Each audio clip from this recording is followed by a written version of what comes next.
Amén y amén, mis hermanos. Les ruego me acompañen en oración y vamos a la palabra de Dios. Señor y Padre, una vez más me encomiendo junto con mis hermanos en tus manos para que tú nos ministres y nos edifiques con tu palabra. Sobre todo, Señor, que te glorifiques a ti mismo por todas las bondades que nos has mostrado y que nos mostrarás en el sermón. Señor, asísteme, sosténme, manténme fiel a tu palabra, porque yo soy incapaz e insuficiente para hablar. Y a mis hermanos, ayúdalos a recibir y a entender. Ilumina su entendimiento para que puedan crecer en el conocimiento de Cristo esta mañana y que sus vidas sean para Él. Estamos en tus manos, bendito Dios, asístenos con tu Santo Espíritu en forma muy especial en esta hora. Te alabamos, Señor, y te glorificamos en Cristo Jesús. Amén. Mis hermanos, en sus Biblias, primera carta de Pedro, por favor, capítulo 1.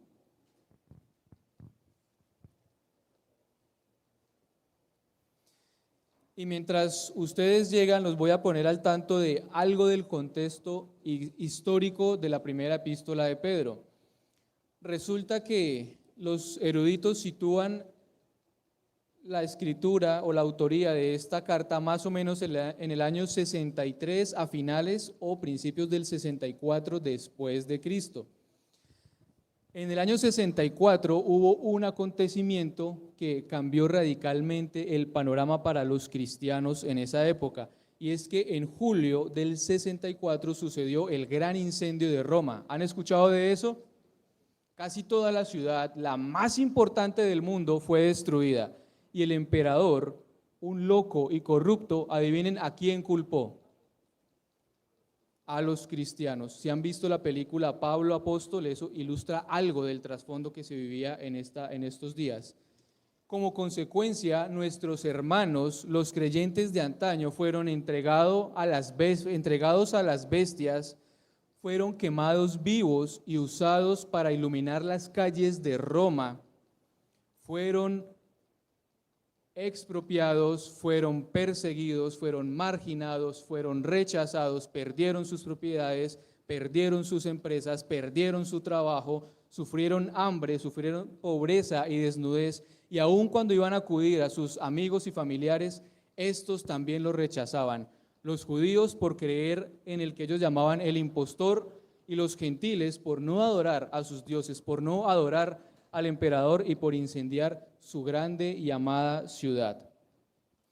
Ese era el mundo en que vivían los creyentes a los que Pedro les está escribiendo en esta carta. Y esta mañana quiero subrayar principalmente dos asuntos. El primero es que el propósito principal de la carta de Pedro es animar a estas personas que estaban sufriendo este tipo de persecución, que les tocaba vivir este tipo de vida que les acabo de describir, para que perseveraran en la fe, para que confiaran en el cuidado poderoso y amoroso que Dios tenía sobre ellos a pesar de todo lo que estaban sufriendo.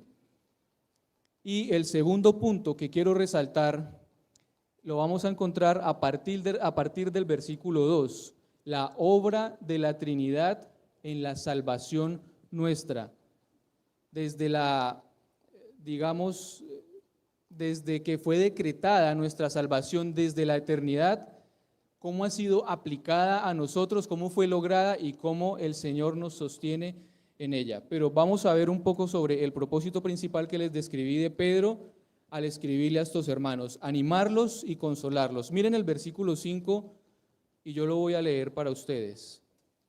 Dice, que sois guardados por el poder de Dios mediante la fe, para alcanzar la salvación que está preparada para ser manifestada en el tiempo postrero, en lo cual vosotros os alegráis, aunque ahora, por un poco de tiempo, si es necesario, tengáis que ser afligidos en diversas pruebas. Salten al capítulo 2, al versículo 20. Capítulo 2, versículo 20. Pues, ¿qué gloria es si pecando sois abofeteados y lo soportáis? Mas si haciendo lo bueno sufrís y lo soportáis, esto ciertamente es aprobado delante de Dios. Y está el consuelo y la esperanza, pues para esto fuisteis llamados, porque también Cristo padeció por nosotros, dejándonos ejemplo para que sigáis sus pisadas. Así que, a pesar que el apóstol Pedro les está diciendo, lo que van a sufrir es solo por un poco de tiempo, y aunque estén sufriendo, el Señor tiene cuidado de ustedes. Resulta que el sufrimiento para los creyentes del siglo I y para los creyentes de Betania del siglo XXI, el sufrimiento es un regalo. Extraño, pero es un regalo. Acabamos de leer en el 2:21 que para eso fuimos llamados. ¿Para qué? Para sufrir. Y siempre que tengo la oportunidad de estar en este púlpito, yo les digo, ustedes han sido llamados por Cristo para ser semejantes a Él. Y Él fue el siervo sufriente del Señor, quien por sus sufrimientos fue perfeccionado para ser el autor y consumador de nuestra salvación. Somos llamados a sufrir. Por eso a los que estaban sufriendo, Pedro les dice, ténganse o sépanse bienaventurados, dichosos, benditos. Pero él los estaba animando y consolando. Salten al capítulo 5, por favor. Y en el capítulo 5, en los versículos 6 y 7, está la promesa para soportar el sufrimiento y para que ellos y nosotros hoy nos mantengamos firmes en la fe. Primera de Pedro 5, y ustedes me van a ayudar a leer los versículos 6 y 7, todos juntos. Humillaos, pues,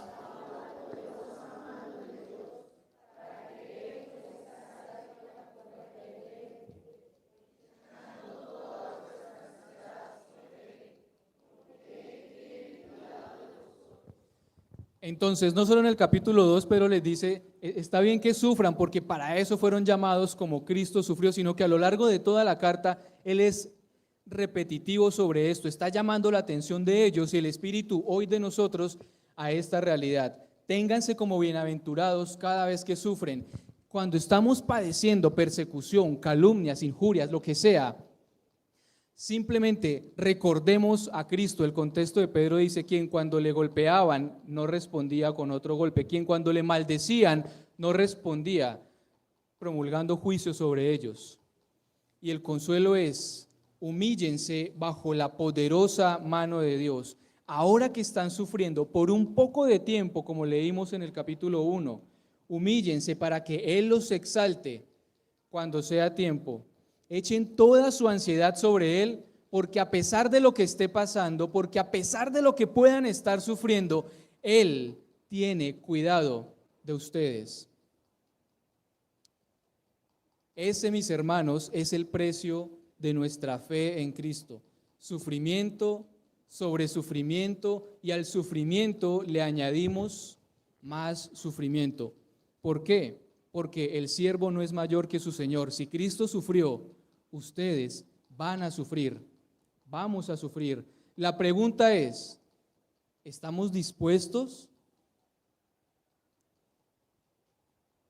¿Qué significado pueden tener las palabras de Pedro para nosotros hoy? Allá los que estaban siendo perseguidos a muerte, torturados, los que perdían todo por causa de decir, yo soy de Cristo, esas palabras para ellos eran un bálsamo en su corazón lastimado, eran un oasis en medio del desierto de persecución que estaban atravesando.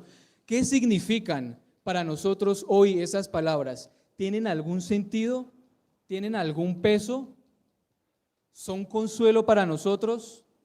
¿O resulta que no las necesitamos porque simplemente vivimos vidas tranquilas y cómodas? Soy creyente, bendiciones del Señor por doquier. Cuidado, mis hermanos, yo siempre los desafío y es con la Escritura. Si usted se identifica con Cristo, se identifica con Él en sus sufrimientos, no solo en las glorias y en las bendiciones, primero en los sufrimientos. Entonces, ¿usted sufre por causa de la justicia? ¿Participamos de los padecimientos de Cristo por confesar su nombre, por vivir para Él? ¿A quién de nosotros aquí nos ha rechazado y ultrajado nuestra familia? Como mucho, algunos pocos. ¿Cuántos de nuestros amigos nos ultrajan y nos excluyen y se nos burlan y nos persiguen? Porque ya no participamos de las inmundicias en que participan ellos, en las cuales vivíamos antes, en nuestra vana manera de vivir. ¿Cuántos de ustedes pierden el empleo por ser sal y luz en medio de una generación maligna y perversa? ¿Cuántos de nosotros somos señalados y perseguidos por confesar el nombre de Cristo, pero sobre todo porque nuestra vida autentica ese testimonio?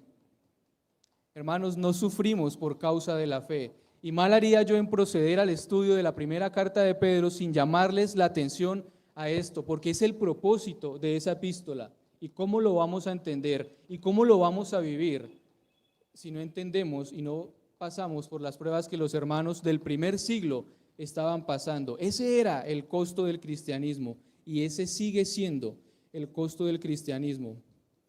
Pero ¿será que nosotros no sufrimos por causa de Cristo porque no tenemos fe? ¿Será que nosotros no sufrimos por causa de Cristo porque estamos alineados con el mundo, porque somos iguales al mundo, porque no ven ninguna diferencia en nosotros? A ellos los perseguían, los mataban, los rechazaban, eran el oprobio de todos, porque eran diferentes, porque reflejaban a Cristo con sus vidas. ¿Y por qué a nosotros no? Es la gran pregunta. ¿Será que las personas de afuera pueden ver a Cristo en mí? ¿O será que somos iguales a los demás? Ese es el desafío introductorio que quería plantearles, mis hermanos. El cristianismo, como siempre les digo, exige pagar un precio. Cristo dio su vida por nosotros y Él reclama de nosotros nuestra vida entera. Y el segundo punto, como introducción al estudio de la carta de Pedro, y que seguramente aquí vamos a terminar y a quedarnos el resto de la mañana, es el papel que ha jugado cada uno de los miembros de la Trinidad en nuestra salvación. Porque resulta que nosotros somos tan cristocéntricos que podemos caer en el error de sobreenfatizar de tal manera el papel de Cristo en nuestra salvación que pormenorizamos, olvidamos o quizá pasamos por alto lo que tanto el Padre como el Espíritu Santo han hecho por nosotros. Vuelvan al capítulo 1 y vuelvan al versículo 2.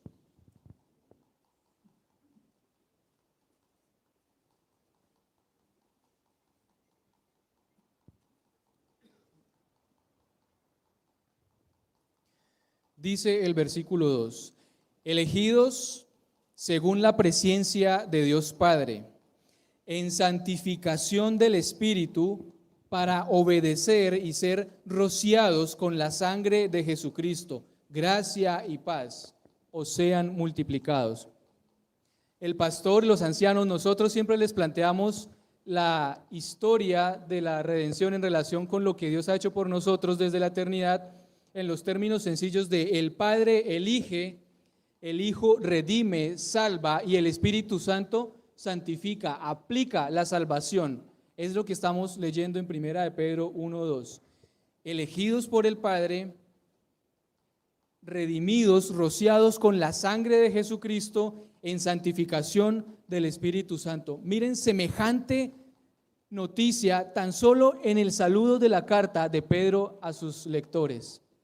La Trinidad completa se interesó y participó en nuestra salvación. Dios el Señor quiso salvarnos y el Padre asumió un papel igual que el Hijo, igual que el Espíritu Santo. Vamos a entrar en detalle, un poquito en detalle sobre cada uno de los roles de las tres personas de la deidad. Recuerden, son tres personas, un solo Dios. Es un misterio, pero es la verdad. Vayan ahí mismo en Primera de Pedro al versículo 3 y ustedes me van a ayudar a leer el 3 y el 4. Primera de Pedro 1, 3 y 4. Todos juntos. Bendito el Dios y Padre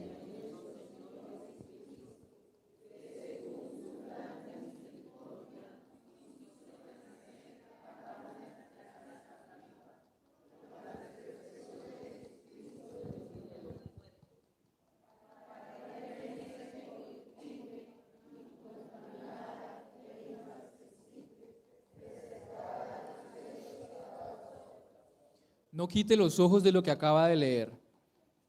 Bendito el Dios y Padre, que según su grande misericordia, la del Dios y Padre, nos hizo renacer para una esperanza viva, hablando de lo que hizo el Dios y Padre, para una herencia incorruptible que el Dios y Padre nos ha reservado en los cielos.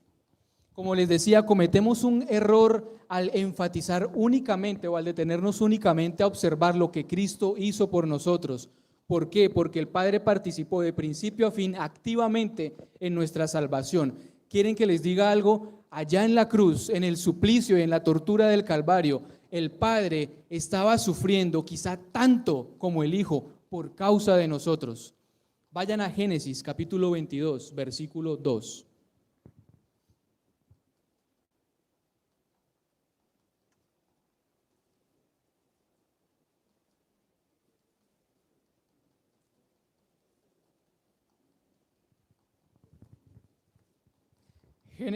Génesis 22, versículo 2.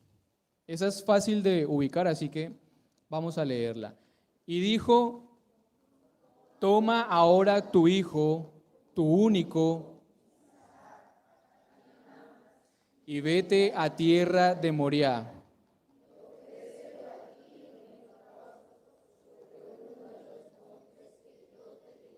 Muy bien, gracias por la intención. Entonces, recuerden la historia de Abraham, lo que estamos leyendo, cómo Dios al patriarca Abraham, al que estuvo esperando por más de 25 años el cumplimiento de la promesa de un heredero, le dice: toma a tu hijo, a Isaac, tu único hijo, el nacido en tu vejez, por el que esperaste 25 años, el que nació de Sara la estéril, y ofrécelo en sacrificio, en holocausto, en el monte Moriah. Ustedes se pueden imaginar, o alguna vez cuando han leído esto se han puesto a pensar, ¿cómo se sintió Abraham al escuchar este mandamiento? Ustedes, papás, ¿se pueden imaginar lo que significa que les digan sacrifique a su hijo? Mátelo. Y sin embargo, más adelante vemos que Abraham condujo a Isaac al monte para obedecer el mandamiento del Señor. Y leemos en la historia que cuando van de camino, cuando van empezando a subir el monte, Isaac cargando la leña y con lo que prendían el fuego en la época le dice: papá, tenemos leña y fuego, pero ¿en dónde está el cordero para el sacrificio? ¿Ustedes se imaginan lo que pasó por la mente de Abraham en ese momento? ¿Se imaginan su agonía y su sufrimiento? ¿Y qué le responde? Tranquilo, hijo, el Señor proveerá para el sacrificio. ¿Ustedes se imaginan la agonía de este padre de familia cuando estaba levantando el puñal para sacrificar a su hijo? ¿Se han puesto a pensar en eso en algún momento? Ahora entienden por qué él es llamado el padre de la fe, el que le creyó a Dios y le fue contado por justicia. Pues resulta, mis hermanos, que el dolor de un padre que pierde a su hijo, el dolor que experimentó Abraham cuando estaba dispuesto a sacrificar a Isaac, con el altar dispuesto, con el muchacho sobre el altar, con el cuchillo en su mano, es el mismo dolor que nuestro Padre, el Padre Celestial, el Dios y Padre, experimentó cuando entregó a su Hijo por nosotros en el Calvario. Ese fue el precio que nuestro Dios pagó. Y sin embargo, ustedes conocen la historia, que justo cuando Abraham iba a disponerse a dar cumplimiento al mandamiento, el Señor lo llama: Abraham, Abraham, no levantes tu mano contra el muchacho. Y se cumplió lo que él le dijo a Isaac: apareció un animalito para el sacrificio. Pero resulta que a pesar que a Abraham se le pide que no escatime a su hijo por cumplimiento a la palabra de Dios, por obediencia al Señor, nuestro Dios no le permitió entregar a su hijo. Sin embargo, nuestro Dios, el Padre, cumplió lo que él no le permitió hacer a Abraham. Recuerden a Abraham caminando con su hijo hacia el monte. Al hijo preguntándole: Padre, ¿en dónde está el cordero para el sacrificio? Y no obstante, Abraham subió con él a la colina. Ahora, piensen que el Padre Celestial fue quien condujo y acompañó al Hijo Eterno, a nuestro Señor, hasta el monte del Calvario, hasta el Gólgota. Y cuando estaba sobre la cima del monte, ¿qué fue lo que el Hijo, como Isaac, le preguntó a su padre, como él a Abraham? Dios mío, ¿por qué me has desamparado? Mis hermanos, y el Padre pagó el precio de nuestra salvación con su silencio. Le dio la espalda, porque estaba cargando con nuestros pecados, porque en ese momento no vio a Cristo, sino que me vio a mí. Glorioso y bendito intercambio. Pero el Padre pagó un altísimo precio por su salvación, mi querido hermano. Él lo dio todo por amor a nosotros, como estamos leyendo. Vayan a Romanos capítulo 5, versículo 8.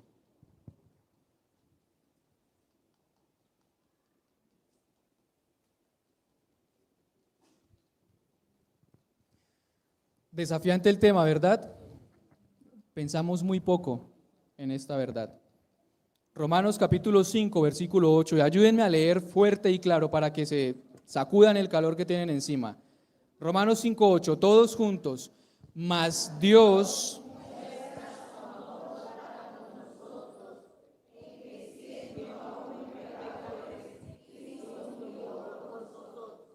Siempre que leemos este versículo, enfatizamos, Cristo murió por nosotros y Él es digno de toda gloria y toda honra y toda alabanza por su sacrificio, pero yo quiero llamar la atención a lo que muy seguramente Pablo estaba llamando la atención de todos nosotros.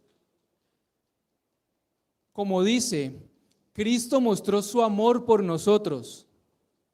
Eso dice, mas Dios, es decir, el Padre, mostró su amor para con nosotros cuando ofreció a su Hijo por los pecadores.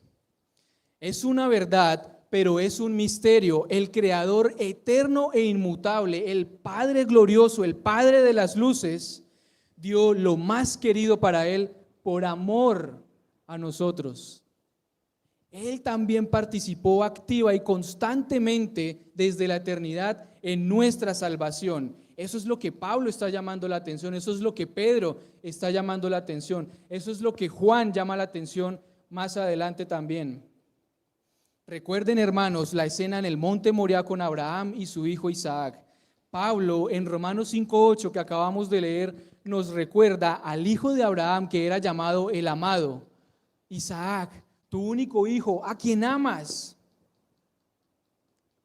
Porque el Padre, nuestro Dios, pagó el precio más alto por nosotros.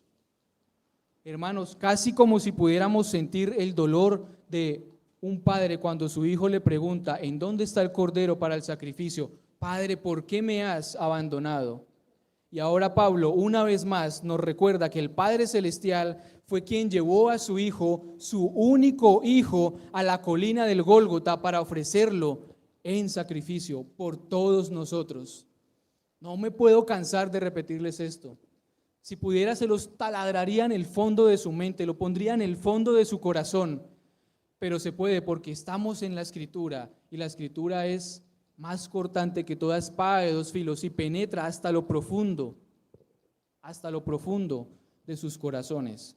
Como les decía, Juan también nos recuerda que de tal manera, y todos ustedes se la saben, de tal manera amó Dios al mundo que ha dado a su Hijo para que todo aquel, su Hijo unigénito, para que todo aquel que en Él cree no se pierda, sino que tenga vida eterna. Pero ¿quién es el que está dando a su Hijo?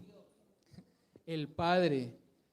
Dios dio a su Hijo para que nosotros pudiéramos ser salvos si es que creemos en Él en verdad. Como les dije, Dios no le permitió a Abraham sacrificar a su hijo, pero nuestro Dios sí estuvo dispuesto a dar a su propio Hijo como la ofrenda por nuestro pecado. Así que debemos reconocer de manera reverente que nuestro Dios, el Padre Celestial, también pagó un alto precio por nuestra salvación. ¿Cuál fue el precio que pagó? Todo. su Hijo, su unigénito, mis hermanos. Por supuesto, ahora pasamos a la segunda persona de la Trinidad, a nuestro Señor Jesucristo. Nuestra salvación resulta que en cambio también le costó todo, y para eso vuelvan a Primera de Pedro, capítulo 1.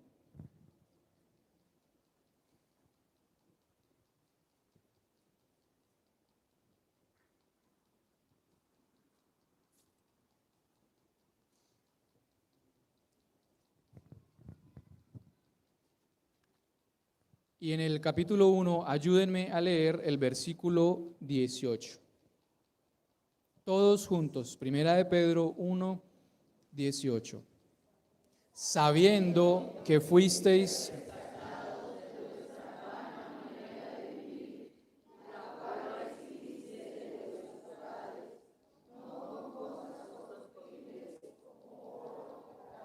sino con la sangre preciosa de Cristo, como de un cordero sin mancha y sin contaminación. Resulta que nosotros hemos sido rescatados, es decir, redimidos. Se pagó un precio por nosotros. ¿Y cuál fue ese precio? Oro, plata, la sangre de Cristo, como de un cordero sin mancha y sin contaminación. ¿Y cuán valiosa es la sangre de Cristo? El Dios eterno. Es invaluable. Ustedes recuerdan en el sermón de Oseas hace como 15 o 20 días, ¿cuánto fue el precio que él pagó por Gomer, su esposa, la adúltera? Él la redimió por 171 gramos de plata y algo así como 330 litros de cebada. Yo me di el cabezazo de hacer la conversión y es un poco más de 1,500,000, 1,700,000. Ese fue el precio que al profeta Oseas le costó o le tocó pagar para redimir a su esposa. Ahora, yo les pregunto, ¿cuál es el precio que Cristo pagó por rescatarlo a usted? No se puede cuantificar, no se puede medir. Es un precio que solo Dios puede pagar. Ninguna criatura en absoluto puede ofrecer un sacrificio de semejante valor, puede pagar un precio tan alto por la salvación de nuestras almas. Sin embargo, eso fue lo que le costó al Señor, al Hijo, nuestra salvación. Así que si les pregunto de nuevo, ¿cuál fue el precio que el Padre pagó por nosotros? Todo. Ahora, ¿cuál fue el precio que el Hijo pagó por nosotros? Todo también, porque dio su vida por nosotros, porque dio su sangre por nosotros, porque se dio a sí mismo para redimirnos. Y habiendo visto lo que el Padre y el Hijo han hecho por nosotros, vamos a proceder a ver la obra del Espíritu Santo en nuestra salvación, porque quizá el Espíritu Santo es la menos recordada de las tres personas de la deidad cuando hablamos de la redención. Entonces, de nuevo no, vayan a 2 de Tesalonicenses, capítulo 2 esta vez.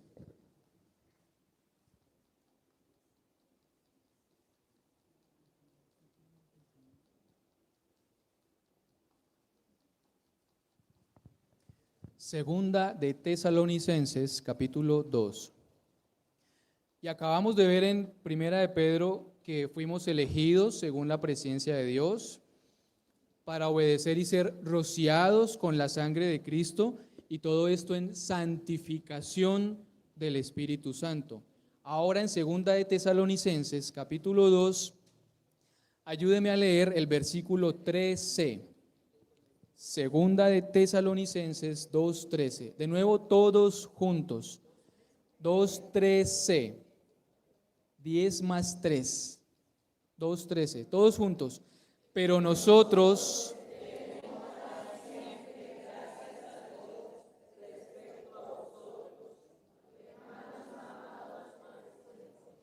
de que Dios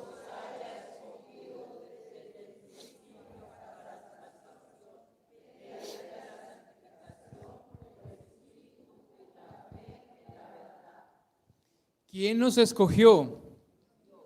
Dios, el Padre, mediante la santificación ¿de quién? Del Espíritu. ¿Y la fe en quién? En la verdad. ¿Y quién es la verdad? Cristo, la palabra, el logos, escogidos por el Padre por la fe en la verdad mediante la santificación en el Espíritu. Y ustedes quizás recuerden de memoria Efesios 1:13, que dice: en Él también vosotros, habiendo oído la palabra de verdad, el evangelio de vuestra salvación, y habiendo creído en Él, fuisteis sellados con el Espíritu Santo de la promesa. Y el 14 dice que el Espíritu Santo, o el sello del Espíritu, como cantamos hace un rato: tengo un sello que el Espíritu me ha dado, prenda de vida eterna. Él es la garantía de la herencia que nos espera. Él es la garantía de que seremos no solo llamados y apartados, regenerados, y nos infundirá la fe salvífica en Cristo, sino que seremos sostenidos por el Espíritu, guiados por el Espíritu, protegidos y preservados por el Espíritu. Toda nuestra vida, venga lo que venga, porque Él es la garantía que redimiremos la herencia incorruptible, incontaminada, inmarcesible, que el Padre ha reservado para todos nosotros los que estamos en Cristo. ¿Ven cómo los tres se han involucrado en nuestra salvación? ¿Ven cómo es una armonía y una unidad perfecta? Y sin embargo podemos ver los roles de cada uno. Pero más que esto, mis hermanos, la santificación incluye todas las operaciones del Espíritu Santo en su vida y en la mía.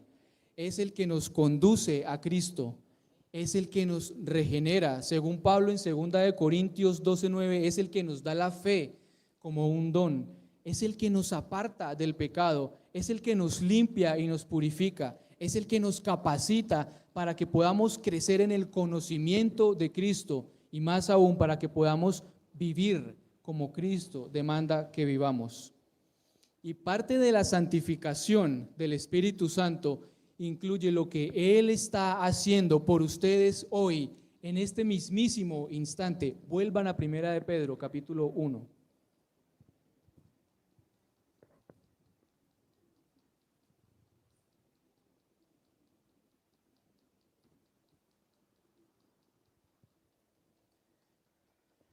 Y ponga sus ojos en el versículo 10. Yo voy a ir leyendo a partir de 1 de Pedro 1:10 y ustedes me siguen en sus Biblias.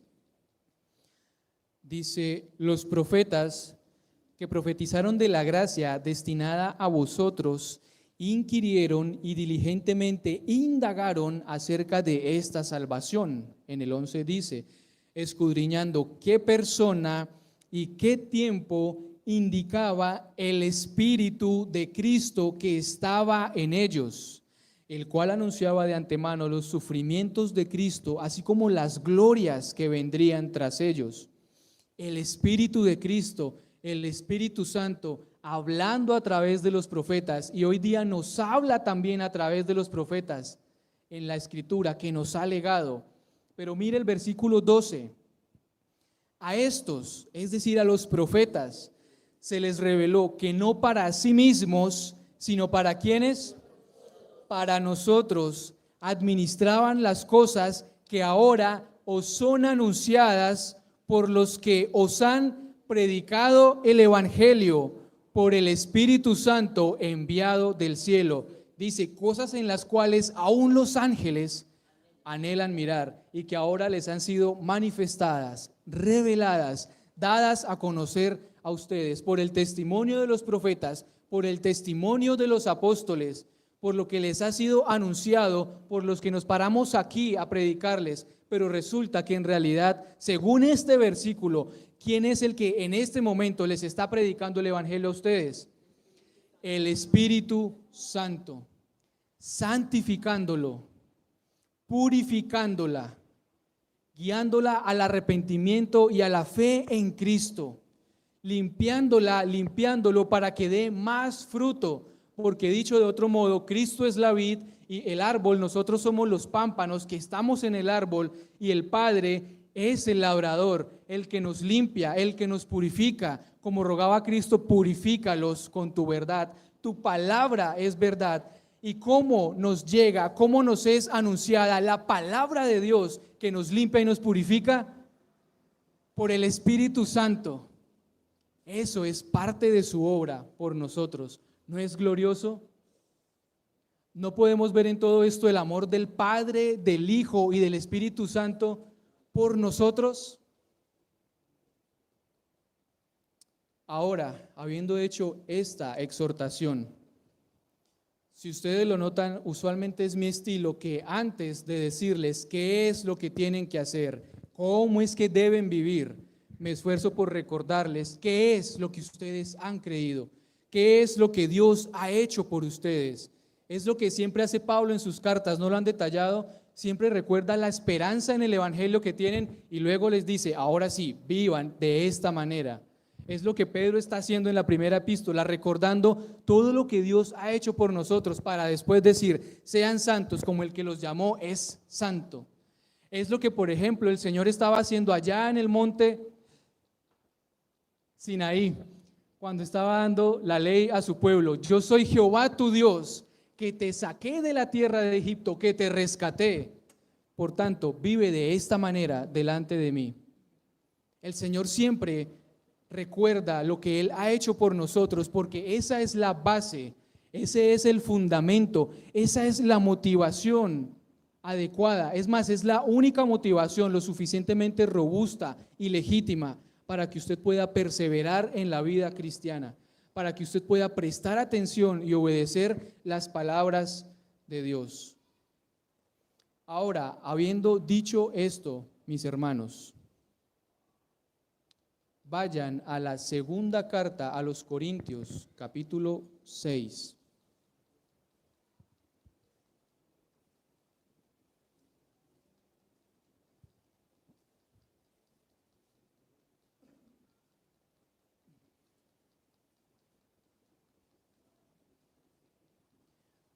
Segunda de Corintios, capítulo 6. Yo voy a leer el 11 y el 12 y ustedes me van a ayudar únicamente con el 13. Y como yo voy a leer 2 y ustedes solo 1, ustedes van a leer fuerte, unánimes, con vigor. Segunda de Corintios 6, yo leo el 11 y el 12 y ustedes a una sola voz van a leer el 13. Nuestra boca se ha abierto a vosotros, oh Corintios. Nuestro corazón se ha ensanchado. No estéis estrechos en nosotros, pero sí sois, no estáis estrechos en nosotros, pero sí sois estrechos en vuestro propio corazón. El 13.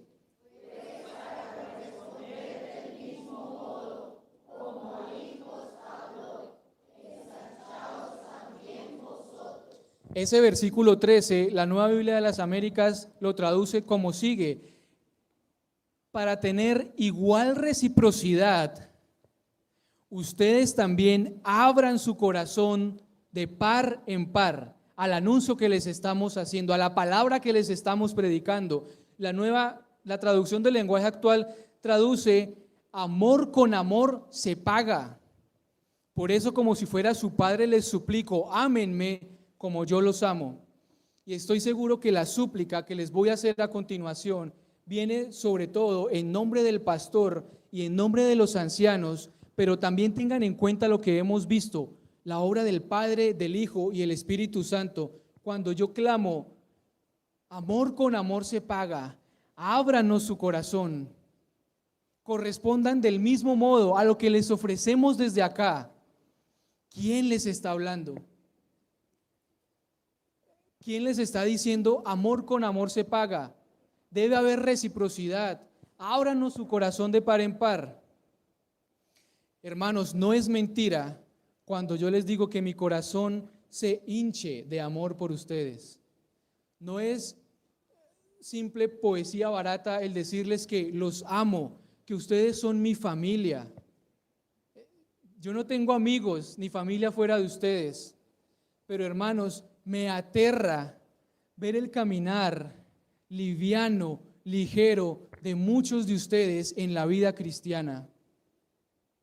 Me entristece ver cómo para nosotros es tan fácil tomar decisiones ligeras en los asuntos espirituales.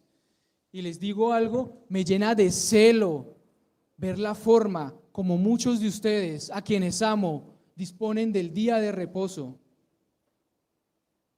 Le dan un portazo al ofrecimiento misericordioso del Padre, del Hijo y del Espíritu Santo. Y esto me aterra porque resulta que ustedes son responsables de todo este tesoro que les está siendo hablado por el Espíritu Santo esta mañana. Si ustedes escuchan su voz y endurecen su corazón, ustedes son responsables.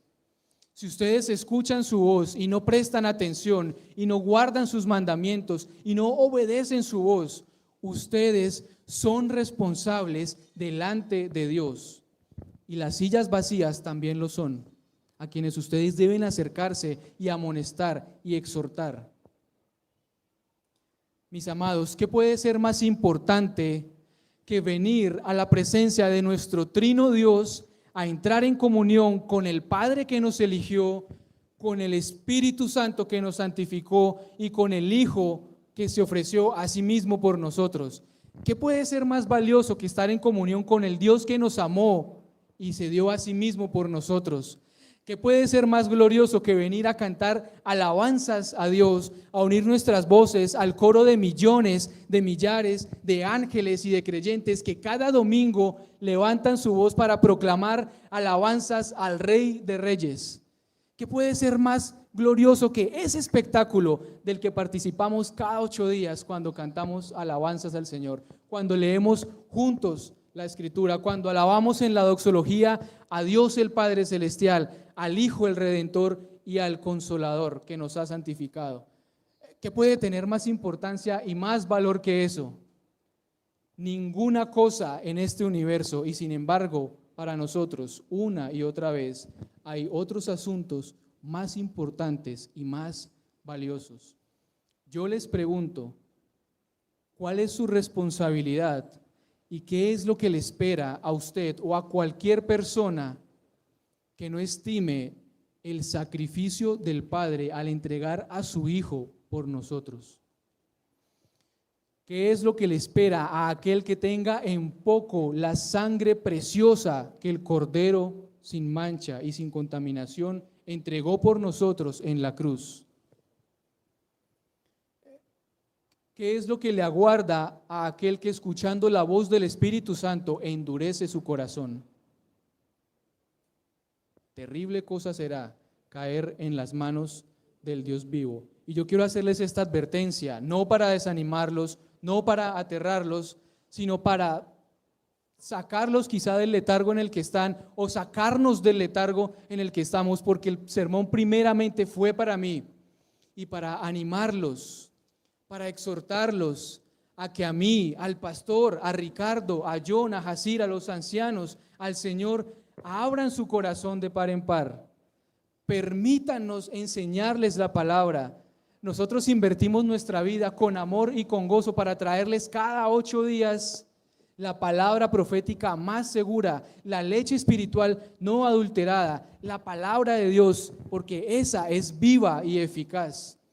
Mis hermanos, debe haber reciprocidad, no solo para conmigo, no solo para con el pastor.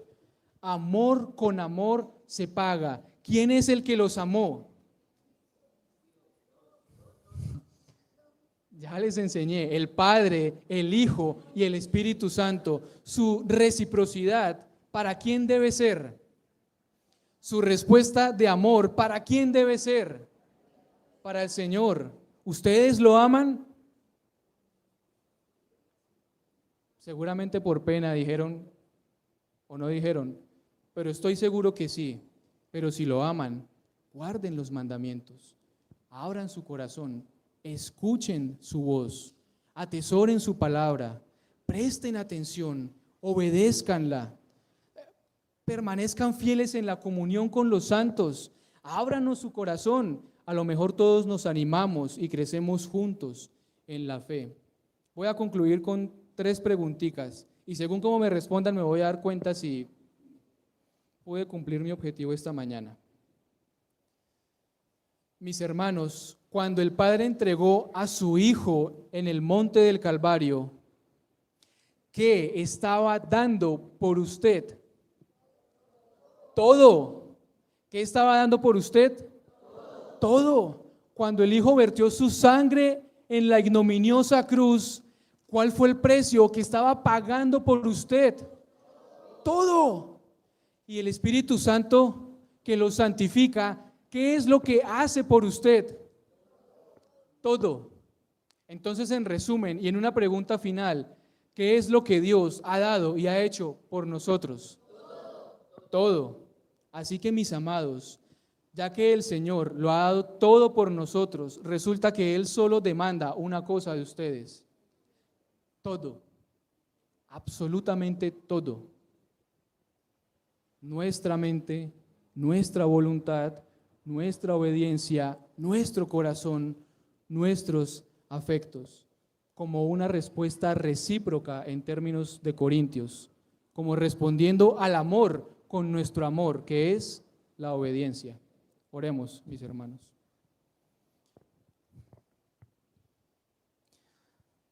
Padre, cuán inmenso es tu amor por nosotros. Hijo, qué precio tan alto pagaste en la cruz por nuestra redención. Santo Espíritu, qué obra tan magnífica y completa haces al aplicar todos estos beneficios a nuestra vida. Señor y Dios, gracias por habernos amado desde antes que el mundo existiera, por habernos elegido, mi buen Señor, por haber enviado a tu Hijo a morir por nosotros para ser rociados y cubiertos con su sangre preciosa. Y gracias, Espíritu Santo, porque hablas a nuestros corazones, porque nos santificas, porque nos has llevado a Cristo, nos has regenerado, nos has dado fe en Él y nos sostienes y nos preservas, porque eres el sello que garantiza nuestra salvación. Señor, ayúdanos a no tener en poco todo lo que has hecho, porque lo has hecho todo y lo has dado todo por nosotros. Ayúdanos a corresponder en amor fiel, voluntario, abundante, que se refleje en nuestra obediencia, en que seamos santos como tú eres santo, en que vivamos como Cristo vivió, dándote gracias en todo, mi buen Señor. Alabado seas, Señor. Alabado sea el Padre, el Hijo y el Espíritu Santo por los siglos de los siglos. Amén.